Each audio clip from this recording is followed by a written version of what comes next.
আসসালামু আলাইকুম ভাই। ওয়ালাইকুম আসসালাম ওয়া রাহমাতুল্লাহি ওয়া বারাকাতুহু। ভাই আপনি কি এই এলাকার অধিবাসী নাকি? জি, আমি এই এলাকারই।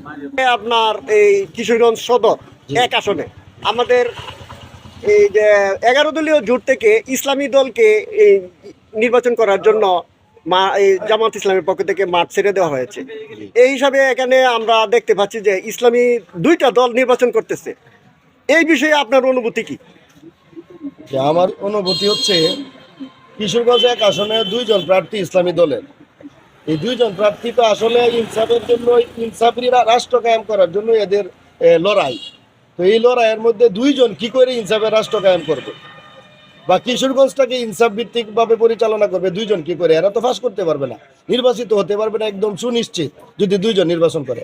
আর যদি দুইজনের মধ্যে একজন নির্বাচন করে তাহলে আল্লাহ তাআলার রহমতে 100% এরা বিজয়ী হবে। কারণ এটা আমরা দেখতে পাচ্ছি জনগণ এদের অপেক্ষায় আছে, এরা দুইজন থেকে একজন হওয়ার জন্য অপেক্ষায় আছে। আর যদি এরা দুইজনই নির্বাচন করে আর মাঠে প্রচার করে, আমার খেয়াল আর কি, আমার মনে হচ্ছে বা এলাকার সাথে অনেকের সাথে কথাবার্তা বলে যা বুঝলাম, এত খুব এদের ভিতরে যে এরা যদি আমাদের এলাকায় আসে, আমার মনে হয় 2-3 দিনের মধ্যে যদি আসে তাহলে এরা ফিটনা খাবে। এটাই বাস্তব কথা। মানে এদের সাথে দরপাকড় হওয়ার সম্ভাবনা, সংঘর্ষ হওয়ার সম্ভাবনা, যে এদেরকে ভালোবাসার কারণে এদেরকে এরকম কিছু করতে পারে।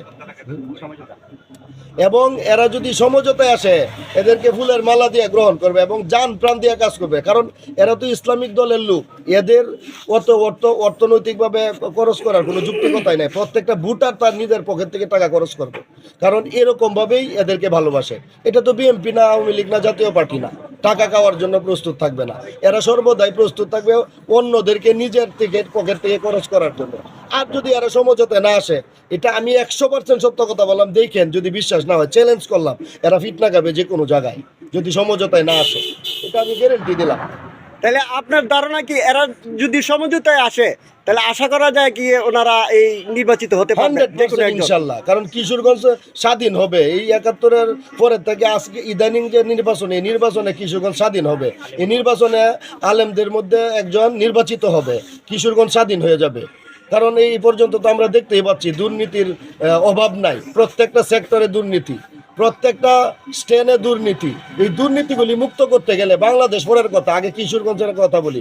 কিশোরগঞ্জের দুর্নীতি মুক্ত করতে গেলে 100% একজন ইসলামিক দলের একজন প্রতিনিধি লাগবে, বাধ্যতামূলক। সুতরাং এটাই প্রত্যেকটা জনগণ স্বপ্ন দেখছেন, স্বপ্ন মনের মধ্যে পোষণ করছেন। কিন্তু এরা যেভাবে নির্বাচন করতেছে, এরা ইনসাফের নামে বেইনসাফি করতেছে, এটাই তাদের অপরাধ হবে। আর এই জন্যই এদের সাথে এরকম হতে পারে, জনগণ এদের সাথে ঝগড়া